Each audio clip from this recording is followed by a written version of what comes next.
yang berjudul Enforcement of Measures of Social Assistance Fund, a Legal Sociology Perspective, yaitu penegakan hukum terhadap penyalahgunaan dana bantuan sosial atau bansos melalui kacamata sosiologi hukum.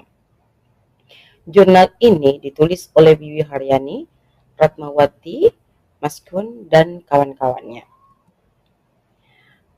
Dan saya di sini sebagai reviewer, nama saya Marta Selviana Nkaba.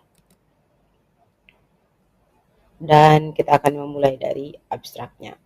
Jurnal ini menyoroti penyalahgunaan bantuan sosial yang sering terjadi di Indonesia, terutama dalam situasi kritis.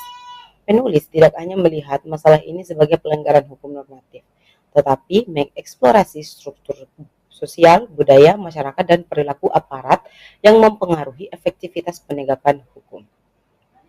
Artikel ini menyoroti kontradiksi antara besarnya alokasi dana bantuan sosial di Indonesia yang mencapai ratusan triliun rupiah dengan tingginya tingkat penyalahgunaan di lapangan.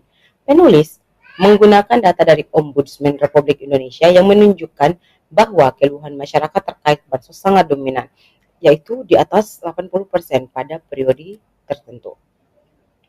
Beberapa aspek analisis meliputi faktor struktural, yaitu bagaimana birokrasi dan sistem distributif bansos menciptakan celah korupsi. Penegakan hukum seringkali terhambat oleh relasi kuasa yang ditumpang. Yang selanjutnya ada faktor budaya, yaitu adanya budaya permisif atau rasa segan di masyarakat untuk melaporkan penyelewengan karena menganggap bansos sebagai hadiah dari penguasa, bukan sebagai hak warga negara. Yang selanjutnya adalah efektivitas sanksi. Jurnal ini mengevaluasi apakah hukuman penjara saja cukup untuk memberikan efek jerah atau justru diperlukan pendekatan sosial. Penulis menggunakan metode penelitian hukum empiris dan sosiologi, yaitu dengan menggabungkan data sekunder seperti peraturan perundang-undangan dan dokumen pengadilan dengan pengamatan terhadap realistis sosial. Penulis menggunakan pendekatan kuantitatif yang mendeskripsikan mengapa hukum seringkali tajam ke bawah, tumpul ke atas dalam kasus korupsi dana bansos.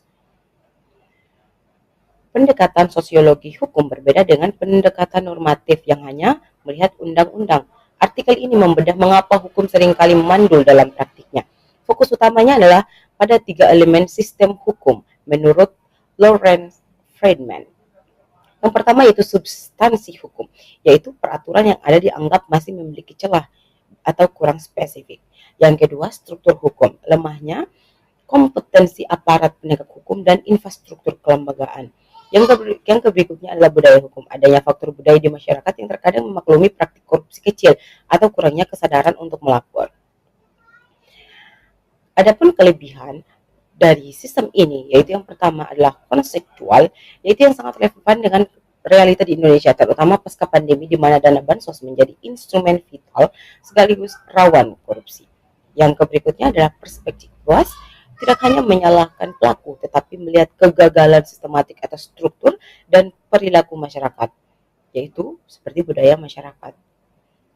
Yang berikutnya adalah rekomendasi solutif, yang menyarankan penggunaan teknologi dan edukasi hukum publik sebagai langkah preventif dan bukan sekedar langkah represif.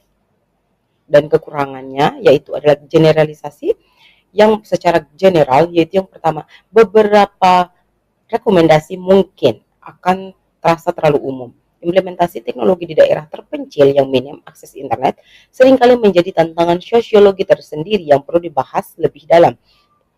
Yang berikutnya, kedalaman kasus. Jika artikel ini kurang menyajikan studi kasus spesifik di daerah tertentu secara mendalam, maka analisis sosiologinya berisiko menjadi terlalu teoritis. Adapun kesimpulannya, yaitu artikel ini berhasil membuktikan bahwa hukum tidak bekerja dalam ruang hampa. Keberhasilan penegakan hukum bansos sangat bergantung pada budaya hukum masyarakat dan integritas instruktur hukum, bukan sekedar teks undang-undang yang bagus. Jurnal Wiwi Haryani dan kawan-kawan berhasil membongkar bahwa kegagalan penegak hukum dana bansos di Indonesia disebabkan oleh budaya hukum yang permisif dan struktur birokrasi korupsi. Tulisan ini direkomendasikan bagi mereka yang ingin memahami bahwa hukuman tidak akan efektif tidak bergantung oleh perbuatan, perilaku sosial, dan sistem pengawasan yang eksklusif. Terima kasih.